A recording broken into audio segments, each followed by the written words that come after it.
नमः शिवाय शिवजी सदा सहाय। ओम नमः शिवाय गुरुजी सदा सहाय। गुरुजी के चरणों में कोटि कोटि नमन।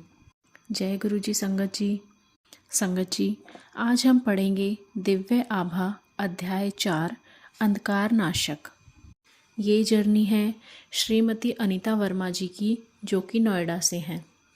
तो चलिए संगत जी देर ना करते हुए शुरू करते हैं। अंधकार नाशक। हम में से अधिकांश मोक्ष मार्ग पर चलने की आकांक्षा रखते हैं। हम अपनी कल्पना से या इधर उधर से सुन पढ़कर आध्यात्मिकता के बारे में गलत विचारों का ताना बाना बुन लेते हैं। हमारे विचारों में आध्यात्मिकता का अर्थ हिमालय की किसी गुफा में रहना या फिर देश की लंबाई और चौड़ाई नापना है। हम इससे अनभिज्ञ रहते हैं कि कोई भी अध्यात्म का मार्ग तो केवल गुरु के कमल चरणों में शीश झुकाकर ही पूर्ण हो सकता है। वही हमें इस संसार के मोह माया के जाल से निकालकर अध्यात्म के मार्ग पर अग्रसर कर सकते हैं। गुरु का अर्थ ही अंधकार को नष्ट करने वाला है। हम तो अज्ञान के अंधकार में भटक रहे हैं। केवल गुरु में इतनी शक्ति है कि वह हमें वहाँ से निकालें। गुरु परमात्मा है। उनकी उपस्थिति उन्नति के पथ पर अग्रसर कराने के लिए पर्याप्त है। उनके सहयोग से ही तो हम अपने आत्म को प्रकाशमान कर सकते हैं। जीवन में उनके सहयोग से ही आध्यात्मिक ज्ञान संभव है। हमारे धर्म ग्रंथ गुरु चेले के उदाहरणों से भरपूर हैं। हमारे वह समस्त महापुरुष जिन्हें हमने भगवान सदृश माना है, उन सब ने मर्त्य रूप में इस पृथ्वी पर अवतरित होकर गुरु से शिक्षा ग्रहण करी है। कृष्ण संदीपन के चरणों में बैठे तो राम ने वशिष्ठ से उपदेश ग्रहण किया। यीशु ने जॉन से जॉर्डन नदी के तट पर दीक्षा ली, और देवताओं के गुरु बृहस्पति को कौन नहीं जानता। हमारा सौभाग्य है कि हमारी गुरु की खोज में हमें गुरुजी का आशीर्वाद मिला है। वह दिव्यता के मानवीय प्रतिबिंब है। वह सर्वत्र सर्वज्ञ और सर्वशक्तिमान है। जय गुरुजी। उदारता की बौछार। 1991 में मेरे घुटनों में अभूतपूर्व पीड़ा होती थी। वेदना इतनी अधिक होती थी कि दर्दनाशक औषधियाँ लेने के बाद भी मैं रात भर सो नहीं पाती थी। मैंने एलोपैथी, होम्योपैथी और घरेलू उपचार सब कर लिए, किंतु व्यथा बनी रही। जब मैंने गुरुजी को इससे अवगत कराया तो उन्होंने रसोई में से एक चम्मच मंगाकर मेरे घुटनों पर रखकर एक मंत्र उच्चारण किया। उसी समय दर्द समाप्त हो गया और उसके बाद वह कभी लौटकर नहीं आया। मैं अब भी अपने घर की चौथी मंजिल तक सीढ़ियाँ चढ़ती हूँ और प्रतिदिन 2 घंटे घूमने भी जाती हूँ। कोलकाता में मुझे मियादी ज्वर के पश्चात हल्का ज्वर रहने लगा। उस 1.5 माह से मैंने सब परीक्षण करवा लिए और कई तरह की औषधियाँ भी ली, पर कोई लाभ नहीं हुआ। मेरा विवरण सुनकर गुरुजी ने जैसे ही पान के पत्ते मेरे ऊपर रखे, ज्वर लोप हो गया। अपने दिल्ली स्थानांतरण के समाचार सुनकर मैं लावण्य प्रतिष्ठान खोलना चाह रही थी, क्योंकि मैंने इसका और बाल संवारने का प्रशिक्षण प्राप्त किया था और पहले एक ऐसे स्थान पर कार्यरत रह चुकी थी, पर गुरुजी ने इसकी अनुमति नहीं दी। उन्होंने कहा कि इससे मुझे दमा हो जाएगा। कालांतर में मुझे वास्तव में दमा हो गया। एक दिन मेरी अवस्था इतनी गंभीर हो गई कि मैं अपने जीवन के लिए जूझ रही थी।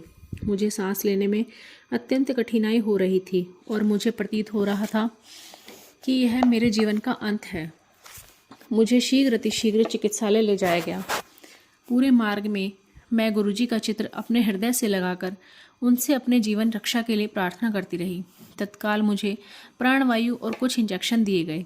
बाद में चिकित्सक ने बताया कि 2 मिनट की देरी भी मेरे लिए घातक सिद्ध हो सकती थी। बाद में जब मैं गुरुजी के पास गई तो मेरे बोलने से पहले ही उन्होंने कहा कि उन्होंने मुझे दलदल से निकाला है। यह सत्य वचन थे। बाद में जब मैंने उन्हें श्वास यंत्र और प्रबल औषधियों से मुक्त कराने की बात बार बार करी तो उन्होंने डांट कर कहा कि उन्हें स्मरण न कराया जाए। उन्हें मेरी समस्या के बारे में ज्ञान है। 1 मास व्यतीत होने पर मुझे अचानक आभास हुआ कि मुझे दमा नहीं था। इसका अर्थ यह था कि मुझे श्वास यंत्र की आवश्यकता नहीं थी। यात्रा पर जाते हुए सुरक्षा के लिए मैं अब भी श्वास यंत्र खरीद कर ले जाती हूँ और घर वापस आने पर उसी नवीन अवस्था में उसे दुकान पर वापस कर देती हूँ। दमा अब पूर्णतः समाप्त हो चुका है। जय गुरुजी। एक बार संगत में गुरुजी ने एक भक्त के सिर पर अपने हाथ रख दिए तो वहाँ से गुलाब के पुष्प झड़ने लगे। गुरुजी ने वहीं एक महिला के सिर पर किया तो वहाँ पर भी यही हुआ। उस महिला ने अपने दुपट्टे में वह गुलाब एकत्रित कर लिए। वह अति सुंदर चमत्कार था। मेरे जन्मदिवस पर गुरुजी ने पूरी संगत के सामने मुझे अपने दोनों हाथ आगे करने को कहा। अचानक मेरे हाथों में ऊपर से एक साड़ी आकर गिर गई। गुरुजी ने कहा कि उसे मैं स्वच्छ स्थान पर रखूं और कभी नहीं पहनूं। उस साड़ी में से आज 10 वर्ष पश्चात भी गुरुजी की वही विशिष्ट सुगंध आती है। जय गुरुजी। कुछ वर्ष पूर्व कहा था कि मेरी बेटी का विवाह एक अति शालीन व्यक्ति से होगा। मेरे बिना किसी प्रयत्न के मेरी बेटी का विवाह ऐसे ही घर में हुआ और गुरुजी की कृपा से वह आज 2 बच्चों की माँ है। गुरुजी प्रसाद वितरण कर सबको आशीष देते हैं। मैंने कई बार उनको स्वयं अपने खाली हाथों में से किसी बर्तन में से नहीं, शुद्ध घी का प्रसाद प्रकट कर वितरित करते हुए देखा है। एक बार इसी प्रकार एक भक्त को उन्होंने कड़ा प्रसाद दिया था। कई बार उन्होंने इसी भांति खाली हाथ में से अपने सुगंध से भरे लड्डू निकालकर वितरित किए हैं।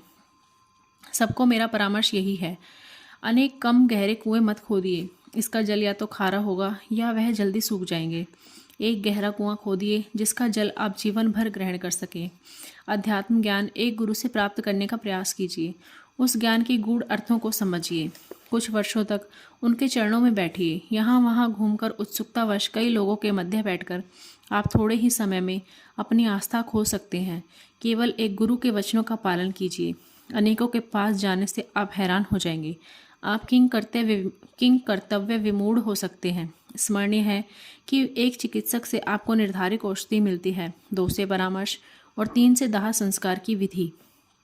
एक गुरु आपको हनुमान जप करने को कहेंगे, दूसरे कहेंगे कि राम नाम जपो। यदि तीसरे के पास गए तो वह प्रतिदिन पूजा करने का परामर्श देंगे। आप इन्हीं बातों में उलझकर रह जाएंगे। एक गुरु के चरणों में बैठकर उनके निर्देशों का पालन कीजिए। सबको सुनिए पर अनुसरण एक का ही कीजिए। सबको आदर दीजिए पर आस्था एक में ही उचित है। उससे ज्ञान संग्रहित कीजिए और उनके कहे आचरण का ही पालन कीजिए। इस प्रकार आप शीघ्र ही आध्यात्मिकता के कठिन मार्ग पर अग्रसर हो सकेंगे। जय गुरु जी। ओम नमः शिवाय। शिव जी सदा सहाय। ओम नमः शिवाय। गुरु जी सदा सहाय। जय गुरु जी। अनंतम शुक्राना गुरु जी। जय जय गुरु जी।